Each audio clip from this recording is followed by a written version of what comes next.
Hello guys and welcome to our Breakthrough Maths Masterclass. I'm Harry, I'm our UK GCSE tutor, and today I'm going to be taking you through some tricky Year 11 GCSE topics: quadratic, simultaneous equations and trigonometry. Starting with Pythagoras' theorem, and hopefully you guys have heard of this before. It is one of my favorite topics in maths. It just makes sense to the brain. It's very satisfying. So, as you can see on your screen here, uh, our first things we have to do when it comes to Pythagoras and trigonometry is labeling our triangle. Okay, trigonometry, Pythagoras can only occur on right angled triangles, and we have three different sides. Hopefully you've heard of this before: the hypotenuse, adjacent and opposite. All right, it's fairly easy to understand. Okay, the hypotenuse is the longest side and it is always opposite the right angle, but don't get tricked. Okay, it doesn't always necessarily have to be the diagonal line. It can be straight, and that's what the exams throw out to trick you. Okay, Pythagoras will come up quite a bit in non-calculator and calculator depending on the question, and normally can be worth quite a few marks, so it's definitely worth knowing. So hopefully you've got this down. We're moving on to a couple of example questions. Okay, as you all know, our Pythagoras theorem is a squared plus b squared is equal to c squared. Okay, the a and b being the adjacent and opposite, hypotenuse being that c. Okay, and that is the important one. The a and b doesn't matter which way around they are. You could have the adjacent as b, the opposite as a. It really doesn't matter. As long as you have that hypotenuse as the c, then you will be absolutely sweet. Okay, so our first example here, we're asked to calculate the length of side X. Okay, we've been given two sides. All right, hopefully you could all tell me that this 16 centimeters is going to be the hypotenuse. It's quite easy to identify, isn't it? It's opposite that right angle, nice and easy like that. The opposite and adjacent, again, it doesn't matter in this case, but we're going to label them anyway, just for the fun. Okay, so if we look at our angle of interest, that is our angle of interest. So therefore the opposite is going to be opposite that, meaning the 9, and the adjacent is going to be this x. Okay, so we're going to substitute this into our formula. A squared plus b squared is equals c squared. We're going to take our x for a, so x squared plus 9 squared is equal to 16 squared. Okay, this is a calculator question, so you're more than welcome to use a calculator if you need to. So x squared plus 9 squared, which hopefully you'll be able to tell me is 81 without a calculator, is equal to 16 squared, which I believe and I hope is 256. Here, what we're doing, we're making x a subject of this equation. Nice and easy. Hopefully you guys know how to do this. You should have learnt it in year 7. All right. X squared is equal to 256 minus 81 because we're making that x squared the subject. Okay. Plug that into your calculator if you need to, which I definitely do, and it will give us 175. So x squared is equal to 175. Okay, now that we've done that, what do we have to do? Hopefully you're screaming at your laptops now, telling me we're going to take the square root of this. So we're going to square root both sides. Square root of 175, which once again, I'm too silly to know what this is off the top of my head. And it gives us 13.22 or 13.23 to 2 decimal places. And hopefully that makes sense.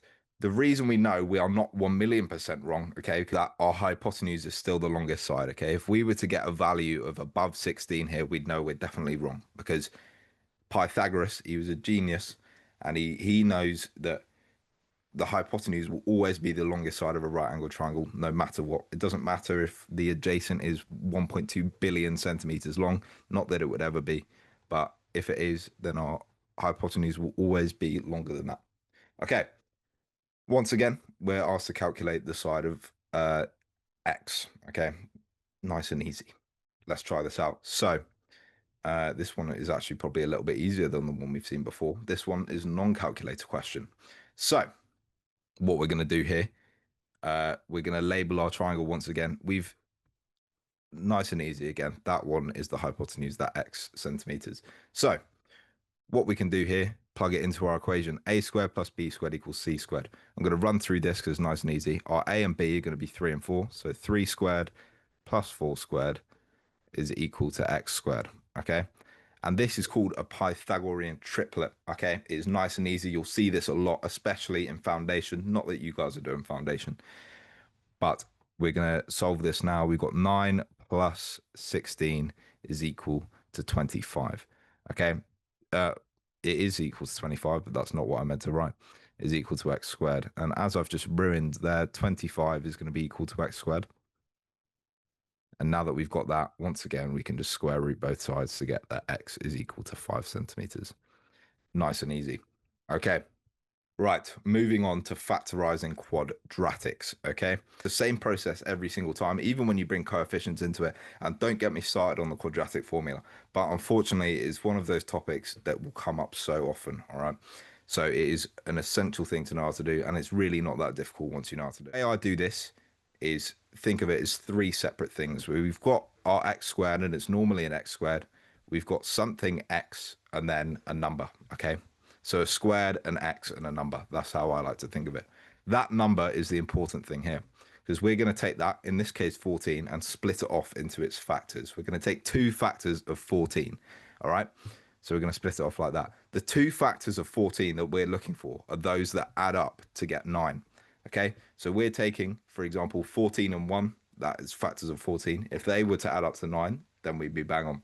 In this case, 14 and 1 does not add up to 9. I'd hope you'd be able to tell me that. So 14, split that off into two factors. We get 7 and 2. All right. 7 and 2. Do the maths. Okay. I know it's tricky. All right. 7 plus 2 gives us 9. All right.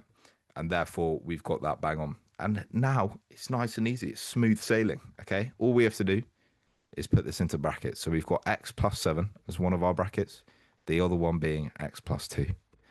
Nice and easy. And that will probably be 2 or 3 marks for a couple of steps just like that. It is nice and easy mathematics. Moving on. Okay, a similar sort of question, but this time I'd hope you'd be able to see we've got negatives involved. All right. And what else have we got? Anyone know? Well, okay, bonus points to you if you said it is equal to 0. Okay, and it also says solve. So in this case, we're not just factorizing, we are solving this.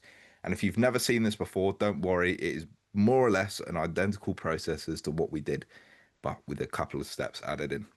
So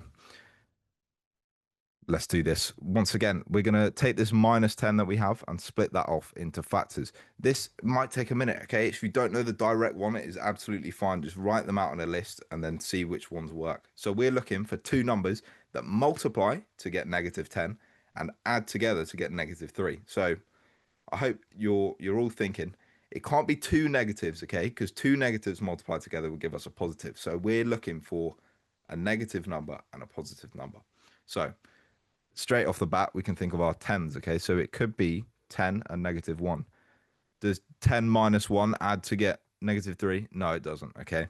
What about 5 and negative 2? Those multiply to get minus 10. Do they add to get negative 3? Not quite, but I'll tell you what does. Negative 5 and positive 2. See, minus 5 plus 2 gives us negative 3. Therefore, we are absolutely bang on with that. We factorize like we did last time, and we're going to have x minus 5, x plus 2. Okay, however, we're not done yet, unfortunately. So that is equal to 0. So we're looking to find the values that x could be in this scenario. And you're probably wondering why there are multiple values is because there is an x squared, okay? So we're going to have two values. If it was x cubed, we'd have 3. If it was x to the power of 7, we'd have 7. I think you get it. All right. So nice and easy, this bit. This is actually quite satisfying. I do enjoy this. So if we have x minus 5 in a bracket, all we have to do, so if x minus 5 is equal to 0, x is going to be equal to 5. Okay, just changing the subject, as easy as that. Okay, and the same thing goes for that x plus 2. All we have to do is switch out or switch the sign over. Okay, so instead of it being x plus 2 is equal to 0, it's just going to be x is equal to negative 2. So those are our two answers. X equal to negative 2, x is equal to 5. All right, moving on to factorizing quadratics with a calculator. Okay, let's move on to this. Okay, so as you can see from our quadratic equation up here, you can, my Irish friends call it the minus b formula. The a is going to be the number at the beginning of the equation. The b is going to be the number in the middle, and the c is going to be the number at the end. Nice and easy. Okay, so a is going to be equal to 7. B is going to be equal to negative 25, okay, because we've got that negative sign there. So B is equal to negative 25, and C is equal to positive 2, okay? And now we plug it into this formula, okay? We know that X is going to be equal to negative B, so minus 25, which hopefully most of you would tell me that's a positive, and you'd be absolutely right. So 25 plus or minus, and we'll come back to that in a second, B squared, so negative 25 squared, which is just going to give us a positive, minus 4 times A, which is 7, times C, which is 2. Okay, so that will give us something. All right, we put that all over 2 lots of A, which is going to be 14. Okay, now what we do, simple as this, we just plug it into our calculator. I would recommend starting off with the square root first. So solve everything inside the square root and then put it back into the question. Okay, so if you were to get your calculators up, right, so we do minus 25 squared, which as I said before is just going to be positive, minus 4 times 7 times 2 is going to give us 569. So we'll write this out once again. We've got 25 plus or minus the square root of 569 over 14. Okay, now what I want you to do in your calculator, plug it in as that plus. So 25 plus the square root of 569. See what that gives us. And then after that, do the negative. Okay, so 25 plus square root of 569 over 14. Okay, that is going to give us an answer of 3.5 to 1 decimal place. And if we were to do the negative one, okay, that is going to give us, so just switch it out in the calculator and you'll get an answer of 0.081. So to 1 decimal place, it would just be 0.1. Nice and easy. Okay. Now what I'm going to do, I'm going to give you guys a chance to try it yourself. Pause the video. Whilst you're there, give us a like, give us a subscribe. 5, 4, 3, 2, 1. Okay, perfect. Hopefully you're back. Hopefully you didn't find those too tricky. We're going to go through this as a pair or as a group. Okay. And this is what it would be like in our sessions. I'd be contributing, or you guys would be contributing in the chat, hopefully, and stuff like that. It's good fun. Okay.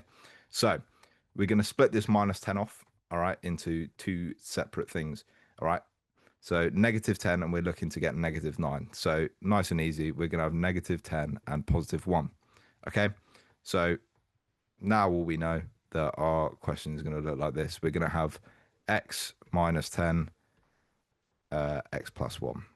Okay. And that's equal to 0. So therefore our values for x are going to be 10 and negative 1. Okay. We just switch that sign around once again. And then here we have another quadratic formula question. So hopefully you guys had that A is equal to 4, B is equal to 1, and C is equal to negative 7. Okay. So once again, you put this into the formula. So minus B, so minus 1 plus or minus the square root of B squared. So 1 squared. So 1 minus 4 times 4 times negative 7. So that is going to become a positive, and don't forget about those things over 2a. So our full thing is going to be minus 1 plus or minus the square root of 1 minus 112. So minus 112. So it's actually 113 in here over 8. Okay. So again, plug this into your calculator. All right. So minus 1 plus the square root of 113, which is going to give us some dodgy number. This first one gives us 1.2 to 1 decimal place. And if we were to change that to a negative, it would become minus 1.5. Okay. And normally you'll have a negative and a positive. I know in the previous one we didn't, but typically a negative and a positive is common in these situations. Moving on to simultaneous equations. Now this is an amazing topic, okay? And I'm not even joking when I say that. It is the most satisfying thing to do in maths. When you cancel it out perfectly and you get a nice whole number as both of your answers, there's just no better feeling. And the fact it's worth like 4 or 5 marks, typically towards the end of your exam, non-calculator, calculator. Normally these will come up in every single year. So they're 1,000,000% worth knowing. Okay, so as this little sentence at the top shows us, our goal is to cancel out one of the variables by adding or subtracting the equations. All right. When I say cancel out one of the variables, I mean either get rid of one of the x's, get rid of the y's. So in this situation, it's kind of given to us on a plate. It's like a Kevin De Bruyne assist. All right. All we have to do is one thing and we've got the answer.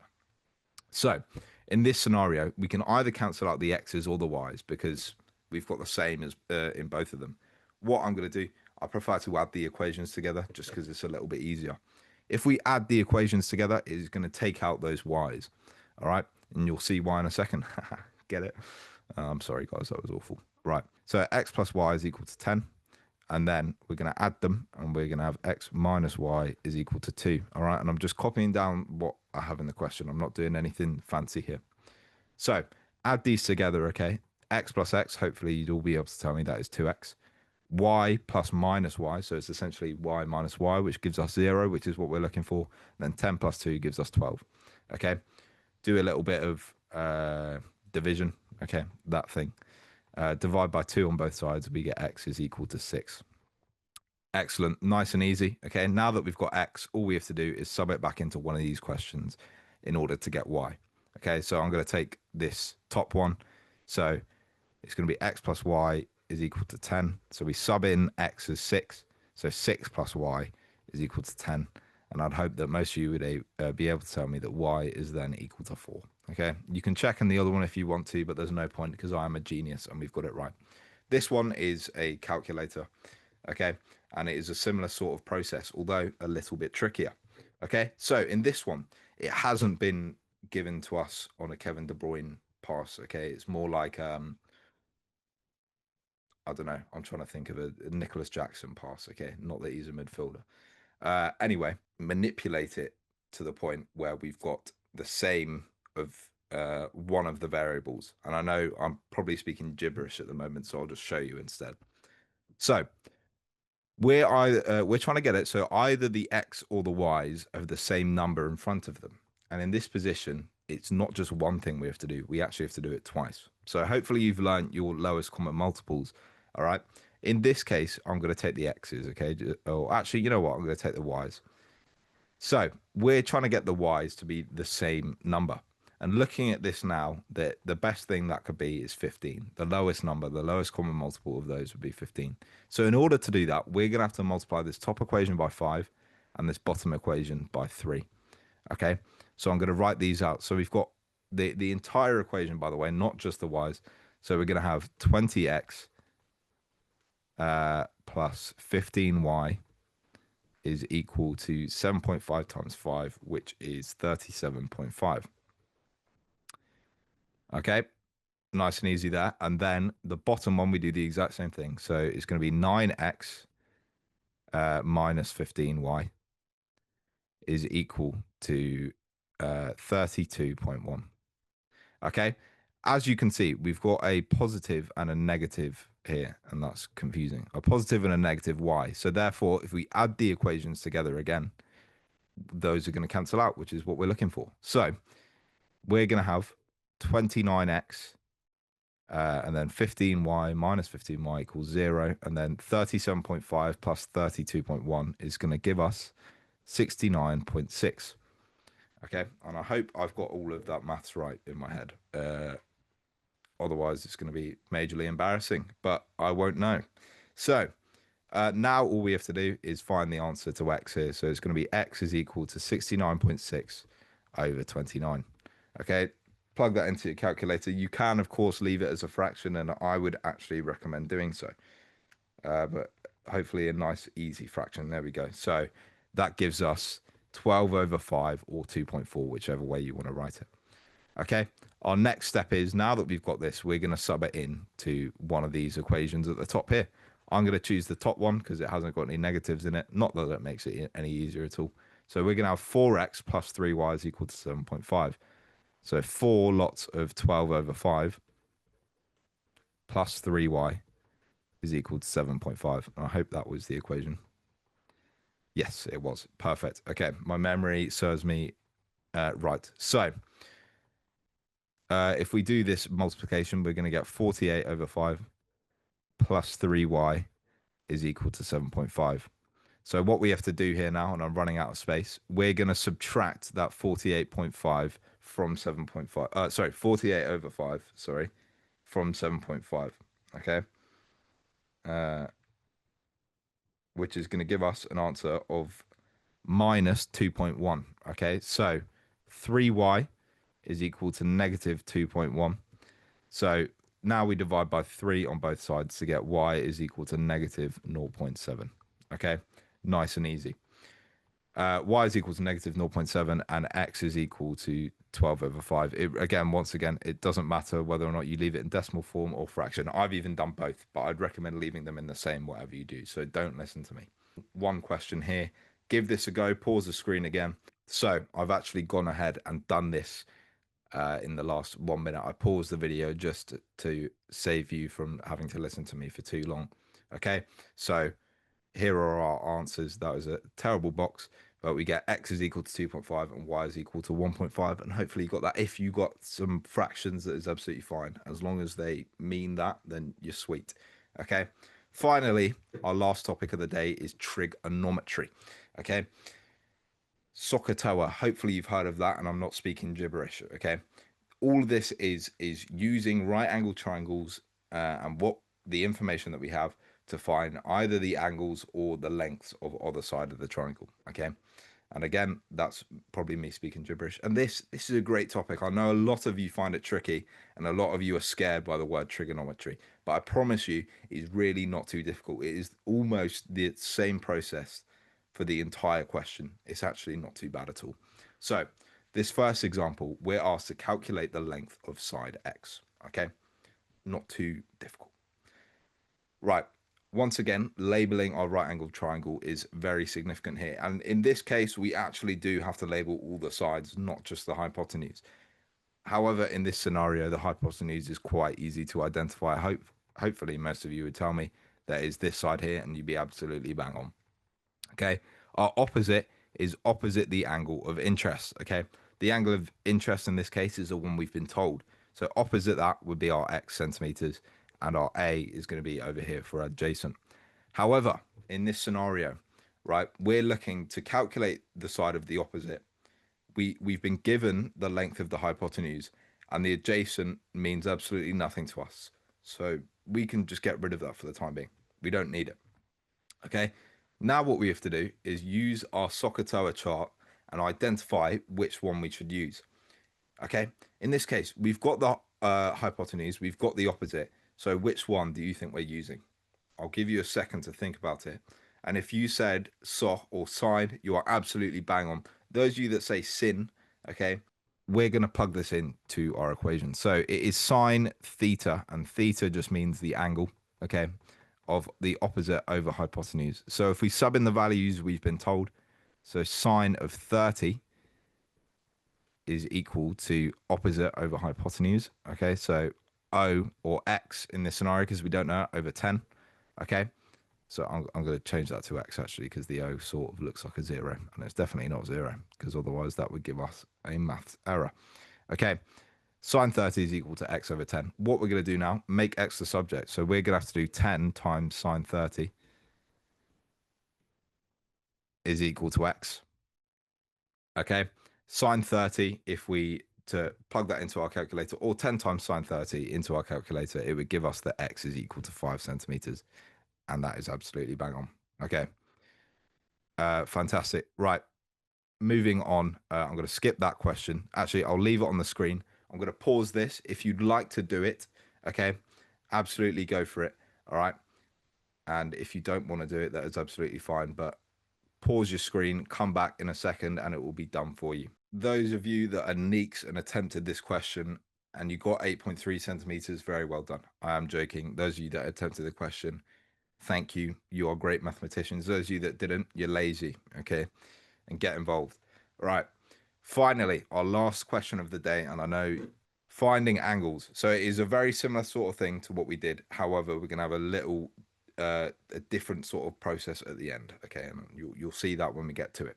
So 10 centimeters, x centimeters, and x. That wouldn't work actually. So I'm gonna quickly change this. My apologies. That is me being a numpty and making a typo. That is meant to be 8 centimeters. Okay. So 10 centimeters, 8 centimeters, and we've got a missing angle. Okay, and we're asked to calculate the length of angle x, which once again doesn't make sense. So another typo. My deepest apologies.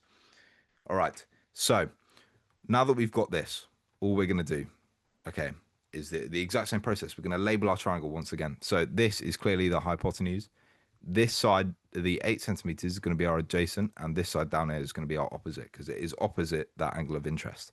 Okay, so now that we're in this position, okay, we need to figure out which one we're using. Once again, this opposite doesn't provide any information for us whatsoever. So we know we're going to be using the one involving A and H, okay, which is indeed cos or ca.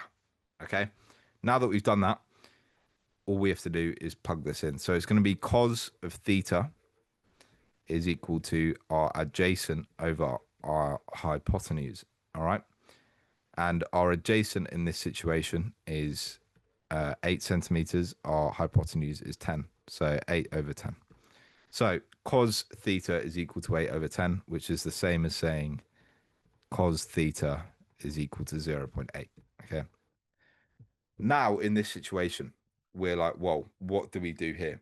We're trying to work out what is the value of theta, what is the value of x, what is the value of the unknown. If you don't understand theta, I'll change it to an x. It just simply means we don't know what it is. It's the same thing as writing x. That is a horrible x, my apologies. Anyway, so in order to make x a subject here, a lot of you would be like, how we do that? Normally, we would divide, okay? Divide by cos, but we can't actually do that. So instead of dividing by cos, what we're going to do is take the inverse of cos, and that is cos to the -1. Hopefully you guys have heard of that before. If not, it should be on your calculators just above the cos function. So you press shift and cos, and you will find out, or you'll see the cos to the -1. So what we're going to do in this situation is take cos to the -1 of 0.8. Okay, and that will give us the answer of 36.86. All right, 36.86 to 2 decimal, or technically 36.87 to 2 decimal places. My apologies. And that is degrees, and that is our angle. Okay, and hopefully that makes sense. If it didn't, my deepest apologies. Anyway, that does conclude our session today. Hopefully you enjoyed, and hopefully that makes you want to join our course. Please feel free to join our course. Go to breakthroughmaths.co.uk in order to sign up, and hopefully I will see you there. Thank you very much, and take care, guys.